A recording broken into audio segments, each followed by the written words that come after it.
நெஞ்சக்கணகள் நெருள்க தஞ்சக்கருள் சண்முகனுக்கு இயற்றே சென்ற புனை மாலை சிறந்திடவே பஞ்சக்கர ஆணை பதம் பணிவா ஆடும் பதிவேல் அணி சேவலின பாடும் பணியே பணியா அருள்வாய் தேடும் கயமா முகனை செல்வே சாடும் தனி ஆணை சகோதரனே உலகெல்லாம் உணர்ந்தோதற் கரியவன் நிலவுலாவிய நீர்மணி வேணியன் அழகில் சோதியன் அம்பலத்து ஆடுவான் மலர் சிலம்படி வாழ்த்தி வணங்குவான்.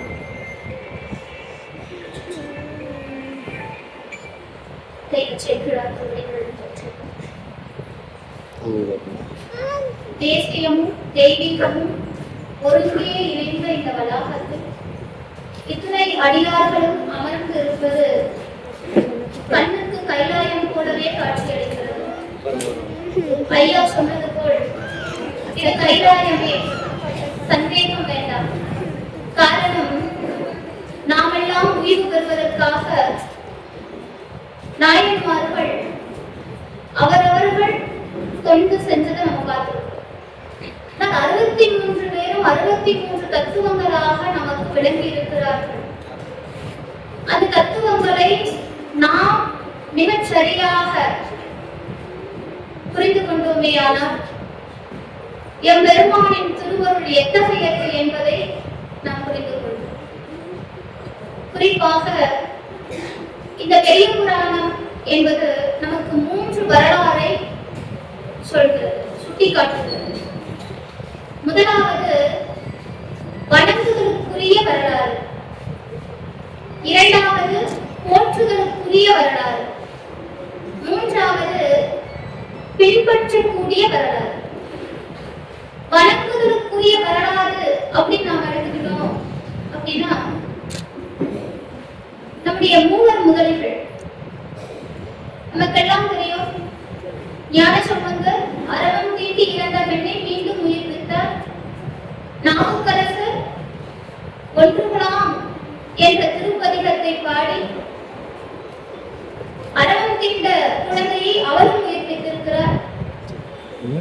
சுந்தரர் முதலை உண்ட பாலகனை மீண்டும் நமக்கு பெற்று தந்திருக்கிறார். இவர்களுடைய வரலாறு அனைத்தும் வணங்குதலுக்குரிய வரலாறு. பிறகு கண்ணப்ப நாயனார், சிறுவந்த நாயனார், இளையான்குடிமாற நாயனார், இயற்பகையார், இவர்களுடைய வரலாறுகள் எல்லாம் இது போன்ற இன்னும் எண்ணற்ற நாயன்மார்கள். இவர்களுடைய வரலாறுகள் அனைத்தும் நமக்கு போற்றுதலுக்குரியது. காரணம், நம்மால் அவற்றையெல்லாம் செய்ய முடியுமா அப்படின்னா முடியாது அப்படின்னு சொல்லிட்டு தான் நல்லதுன்னு நினைக்கிறேன். ஏன்னா கண்ணத்துறை போலெல்லாம் நம்மால் அன்பு செய்ய இயலாது, இயற்கையார் போலெல்லாம் நம்மால் இறைவனுக்கு தொண்டு செய்ய முடியாது, இளையான்குடி நாயனார் போலெல்லாம் நம்மால அந்த உறுதுணையை பெற முடியாது. ஒருபடி மேலே சிறுதொண்ட நாயனாரை போல் பிள்ளைக்கறி சமைக்கும் கொடுக்க முடியாது. அதனால் இது போன்ற நாயன்மார்களை எல்லாம் நாம் போற்ற வேண்டும்.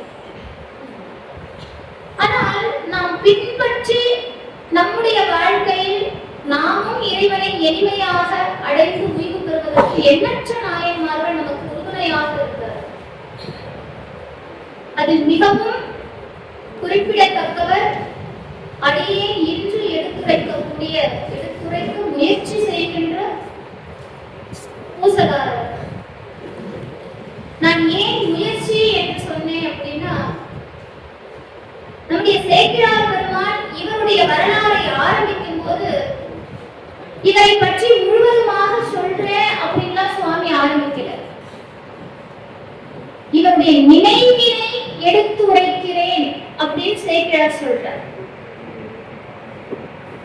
அஞ்சினார் புறமெரித்தார்க்கு ஆலயம் எடுக்க எண்ணி ஒன்றும் அங்குதவாதாக உணர்வினால் எடுக்கும் தன்மை நன்று என மனத்தினாலே நல்ல ஆலயம் தான் செய்த நின்ற ஊர் பூசலாதம் நினைவினை உரைக்கலுற்றா அப்படின்னு இந்த வரலாற்றை ஆரம்பிக்கும் போதே சேக்கிழார் பெருமான் அவர்கள் பூசலாவுடைய நினைவு பத்தி தான் நான் பேச போறேங்கிற. அப்ப நினைவு என்பது அவ்வளவு முக்கியமா?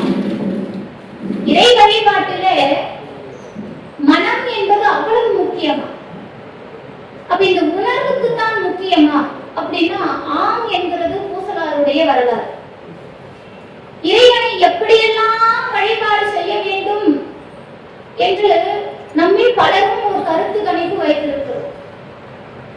அதையெல்லாம் மாற்றி அமைத்து இறைவனை நாம் இப்படி வழிபட்டால் போதும் இறைவன் நம்மை நோக்கி வருவான் என்பதை ஊசலாருடைய வரலாறு மிக தெளிவாக உணர்த்துகிறது. ஒரு சிறு கதை சொன்னால் இது மிக எளிமையாக புரியும்னு நினைக்கிறேன். குரு சீடன் இருக்கிறாங்க. சீடன் கேட்கிறார் குரு கிட்ட, சுவாமி ஆன்மீகம் அப்படிங்கிறது என்ன? இப்ப குரு சீடன் கிட்ட மறுபடியும் கேட்கிறார், இவ்வளவு நாள் நீ ஆன்மீகத்தில் என்ன தெரிந்து கொண்டாய்? இப்ப சீடன் சொல்றான், இறைவனை பற்றி அறிவதும் இறைவனை அடைவதும் ஆன்மீகத்தின் எல்லை என்று கருதுகிறேன். சீடன் சொல்கிறார். அதுக்கு குரு பதில் சொல்றார், அப்படியா? ஆக இத்துணை நாள் நீ செய்த இந்த தவம், இந்த யோகம், இந்த பூஜை புனஸ்காரங்கள் இவையெல்லாம் உன்னை இறைவனிடத்தில் கொண்டு சென்று விட்டதா? அல்லது இறைவனை பற்றி நீ அறிந்து கொண்டாயா? சீடன் சற்று நேரம் சிந்தித்து விட்டு பதில் உரைக்கிறார், இறைவனை பற்றி அறியத்தான் முற்பட்டு இதையெல்லாம் செய்கிறேன். ஆனால் நான் தேடி செல்ல செல்ல தெளிவை விட குழப்பமே அதிகமாக இருக்கிறது. தெளிவை விட குழப்பமே அதிகமாக இருக்கிறது. அப்ப உடனே குரு சொல்றார், இந்த குழப்பத்திற்கு காரணம் என்னன்னு நினைக்கிறேன். சீடனுக்கு பதில் தெரியல, அமைதியா இருக்கிறார். இப்ப குருநாதர் சொல்றார் சீடனிடத்தில், இறைவனை அறிவதோ அடைவதோ நாம் செய்ய வேண்டிய வேலை இல்லை. இறைவனை நம்மிடத்தில் வர செய்ய வேண்டும். இறைவனை நம்மிடத்தில் வர செய்ய வேண்டும். அது சாத்தியம்தானா? சீடன் கேட்கிறான் உடனே, அது சாத்தியம்தானா? ஏன் சாத்தியம் இல்லை? ஒரு நாட்டின் மகாராஜா, அரசன், ஒரு அரசனை காண்பது என்பது அவ்வளவு எளிதான செயல் அல்ல. ஒரு சாதாரண பிரஜையால் ஒரு அரசனை காணும் செயல் என்பது அவ்வளவு எளிமையான விஷயம் இல்லை. அந்த நாட்டிலே கோடி பேர் இருக்கலாம், இந்த கோடியில ஒருத்தனா இவன் இருக்கலாம். இவன் எப்படி மன்னனை சென்று காண முடியும்? ஆனால் மன்னனை பார்த்து விட வேண்டும் என்ற ஆசை அவனுக்கு உண்டு. இப்போ அந்த ஆசையின் காரணமாக மன்னனிடத்தில் நேராக செல்ல முடியாது. சீடன் கேட்கிறான், அப்படி என்றால் எப்படி பார்க்க முடியும்? அவன் என்ன செய்தால் பார்க்கலாம் அப்படின்னா, பிறருக்கு பயன்படும் அறச்செயல்களை, நன்மைகளை, தர்ம காரியங்களை செய்தால் அவன் சென்று அரசனை காண தேவையில்லையாம். அரசன் இவனை காண வருவாராம். நான் சொல்றது புரியும் அப்படின்னு நினைக்கிறேன். நான் எதுக்கு வரேன் அப்படிங்கிறது தெரியும் நினைக்கிறேன். நாம் செய்கின்ற செயல்களிலே ஒருமைப்பாடும் தர்ம சிந்தனையும் பிறருக்கு பயன்படும் செய்திகளும் செயல்களும் இருந்தால் நாம் இறைவனை தேடி செல்ல வேண்டாம், இறைவன் நம்மை தேடி வருவான். இந்த அற்புத தத்துவத்தை 63 வகையிலே உணர்த்துவதுதான் நமக்கு பெரிய புராணம். பெரிய புராணம் முழுக்க 63 நாயன்மார்களும் இறைவனை தேடி சென்றார்களா அப்படின்னா பெரும்பாலும் இறைவனை வரவழைத்திருக்கிறார்கள். இவர்களுக்காக இறைவன் கைலாயத்திலிருந்து இறங்கி வந்திருக்கிறார். மாதத்தும் அயனுக்கும் தென்படாத அவன் திருவடி அடியார்களுக்காக இறங்கி வந்து பற்பல திருவிளையாடல்கள் செய்திருக்கிறார். அந்த வரிசையிலே பூசலார் நமக்கு பெரிதும் உதவி செய்திருக்கிறார். நாமெல்லாம் சிந்திக்கலாம், பூசலாருடைய வரலாறு என்ன, பெரிய புராணம் நமக்கு என்ன சொல்கிறது? பூசலார் திருநின்ற ஊரிலே அவதாரம் செய்தவர். அவர் வேதியர் குலத்தில் அவதரித்தவர். செல்வ வளம் என்பது பெரிதும் இல்லை. ஆனால் இறைவனுக்கு ஆலயம் எடுக்க வேண்டும் என்ற ஒரு மிகுந்த ஆவல் இருந்தது, ஆசை இருந்தது. இந்த ஆசையின் பொருட்டு ஏனை ஒரு இடத்தில் பொருட்செல்வத்தை நாடி நிற்கிறார், எங்கும் கிடைக்கிறார். சரி, கிடைக்கலங்கிறதுக்காக அப்படியே விட்டுட்டாரா?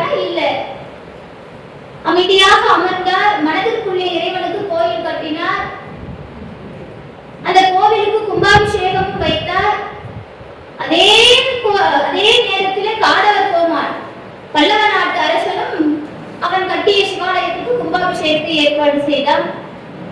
இறைவன் அவன் கனவிலே சென்றான், மன்னன் கனவிலே சென்று, நான் பூசலாருடைய கோயிலுக்கு செல்ல வேண்டும், நீ இன்னொரு நாள் உன்னுடைய கும்பாபிஷேகத்தை வச்சுக்கோன்னு சொல்ற.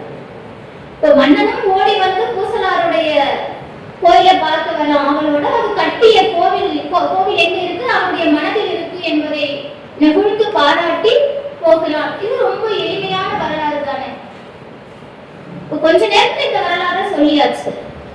இதற்குள் என்ன அப்படிப்பட்ட மாபெரும் தத்துவம் புரிந்திருக்கிறது அப்படின்னா, கடவுள் எங்கே இருக்கிறார் என்பதை நமக்கு ஆணித்தரமாக இந்த வரலாறு போதித்தது.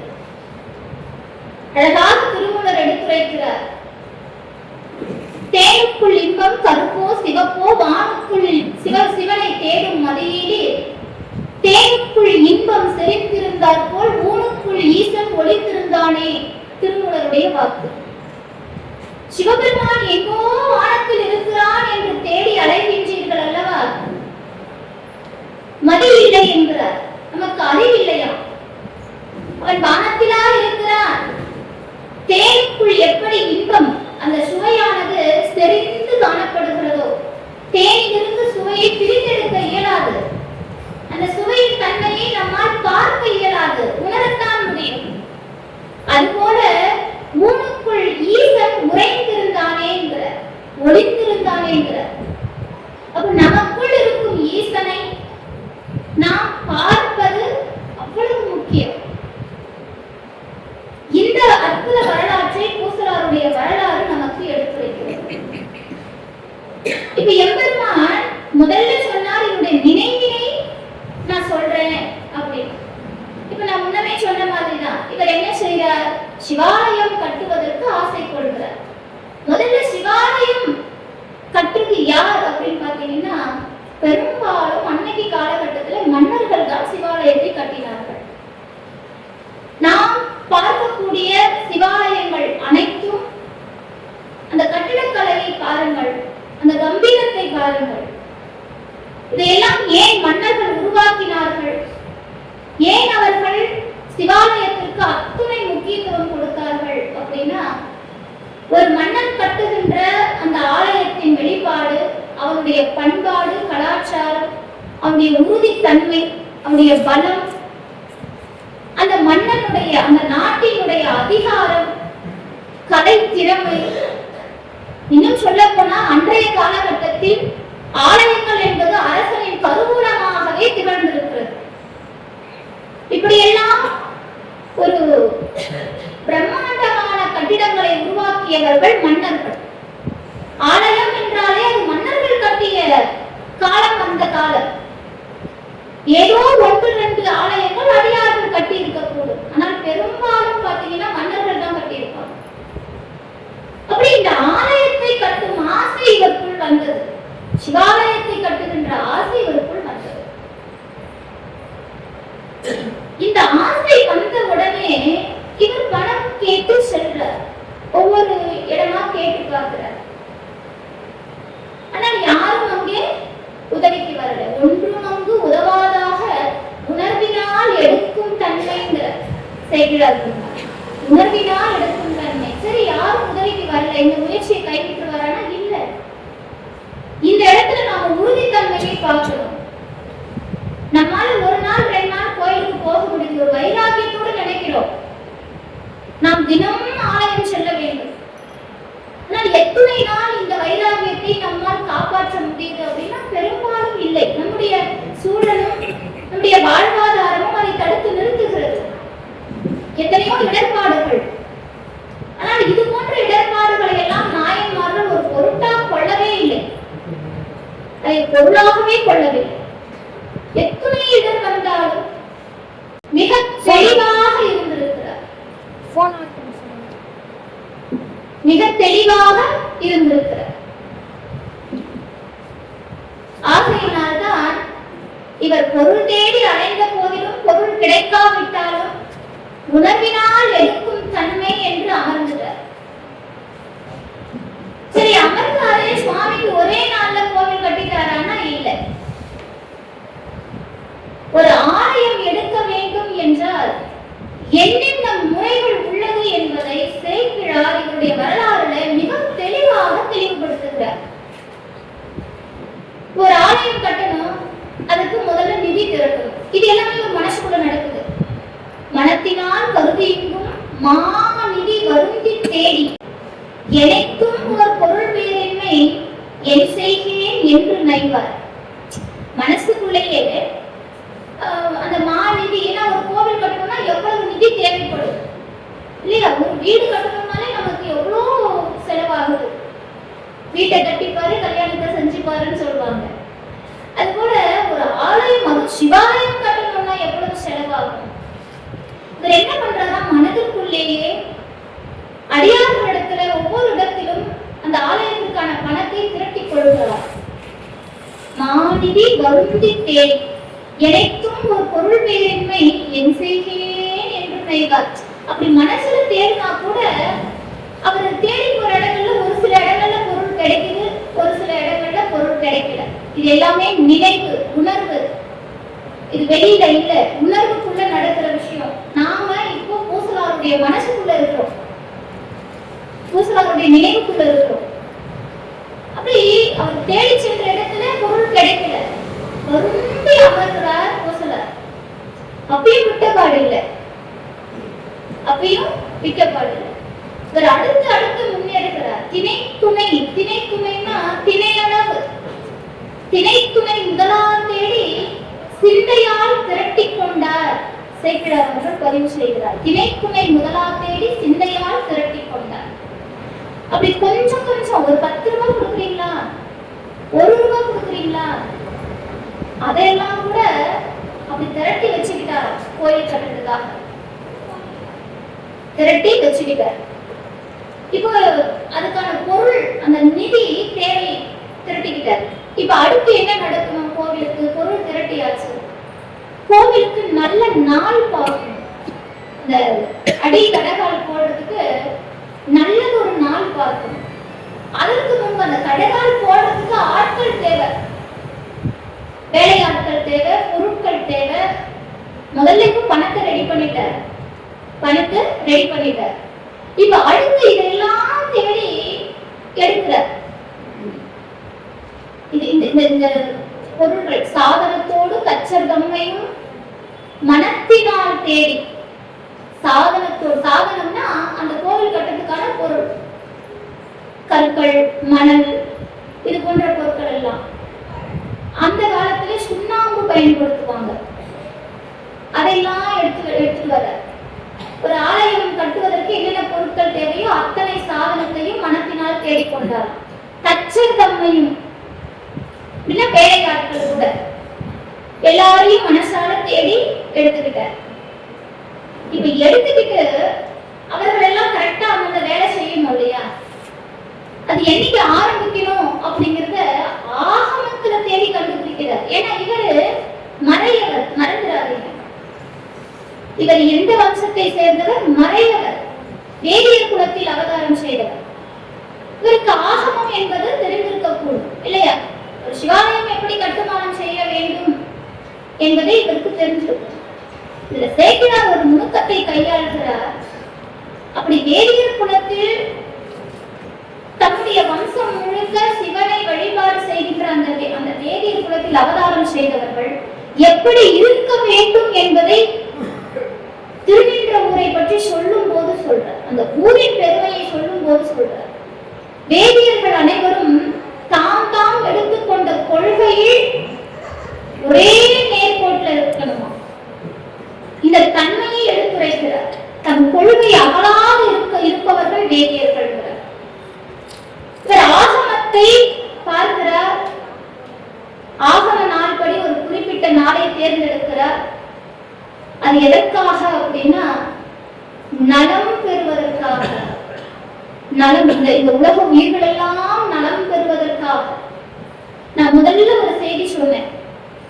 இறைவன் நம்மை தேடி வர வேண்டும் என்றால் உலக உயிர்கள் நலம் பெறும்படி நாம் எதையாவது செய்தால் இறைவன் நம்மை தேடி வருவான் என்ற செய்தியை முதல்ல ஆரம்பிக்கும் போது சொன்னேன். பூசலார் அவர்களுக்கு இறைவனுக்கு ஆலயம் கட்ட வேண்டும் என்ற ஆசை இருந்தது. அது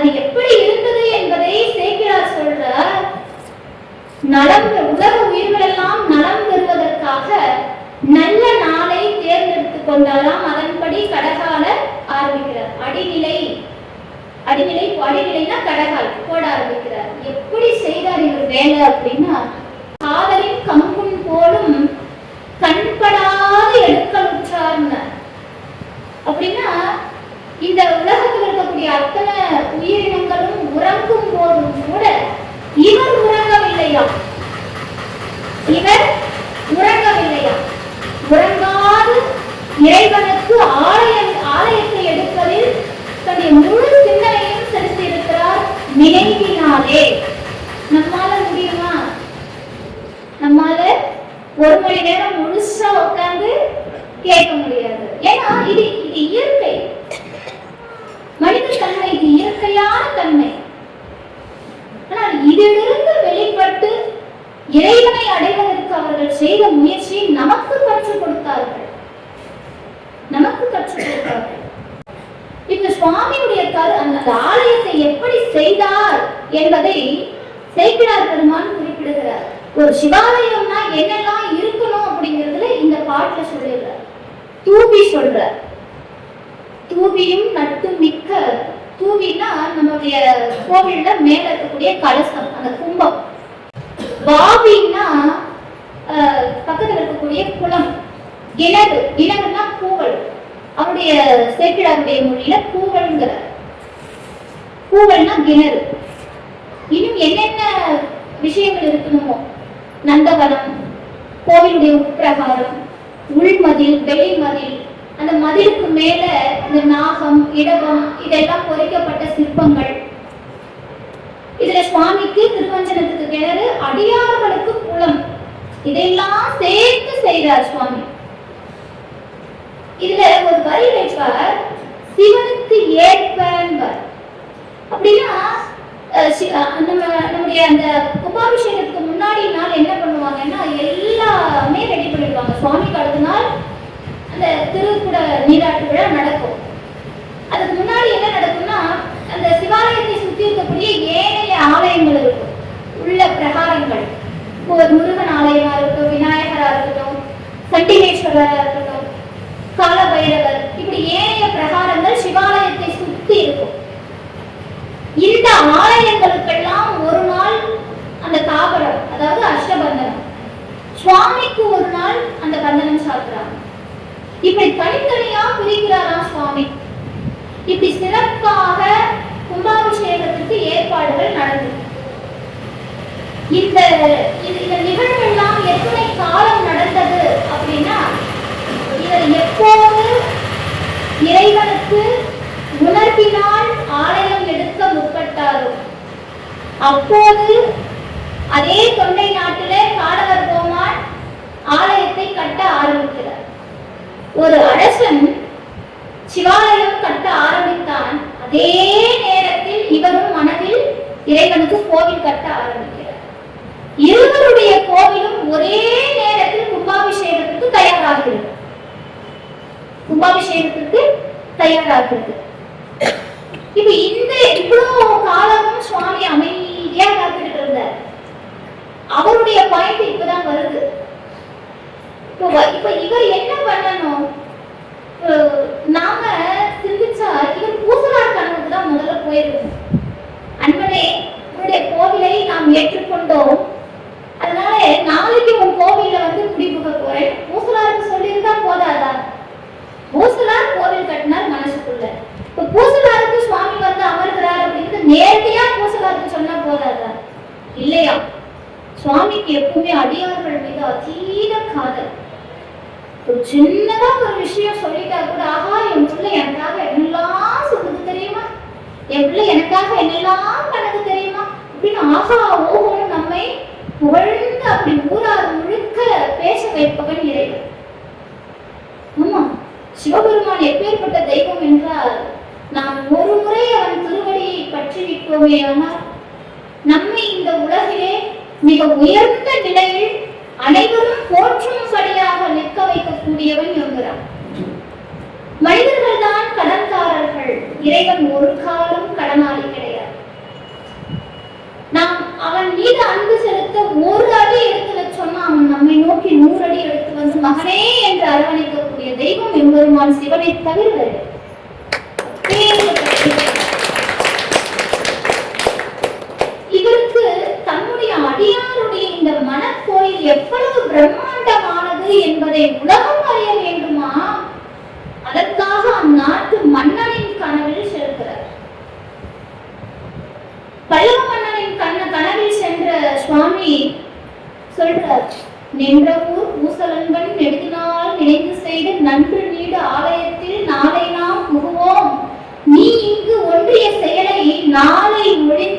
கொள்வாய் என்று கொன்றைவா சடையர் கொண்ட கோயில் கொண்டு அருள போன்றார்.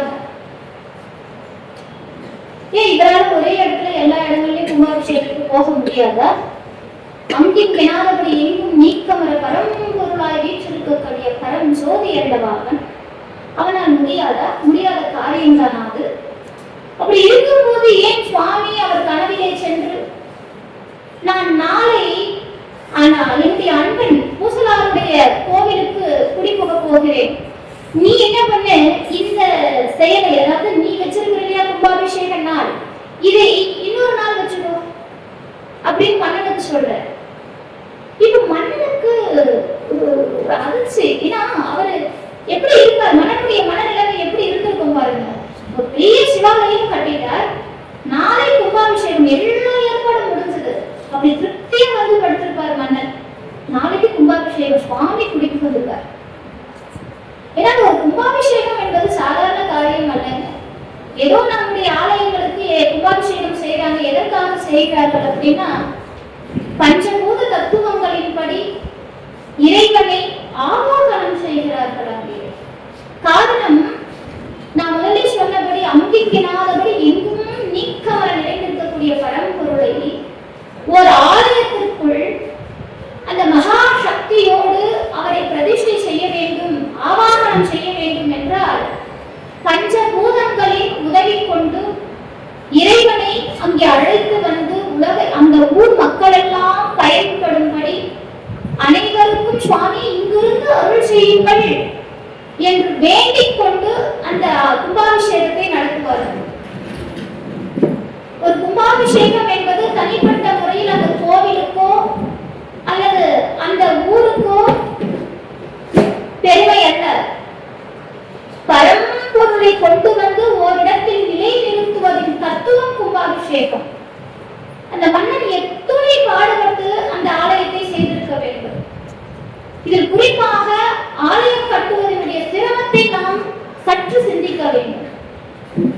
அப்படி மன்னன் பொன்னும் பொருளும் அப்படி வாரி இறைத்தல்லவா அதை செய்திருப்பான்.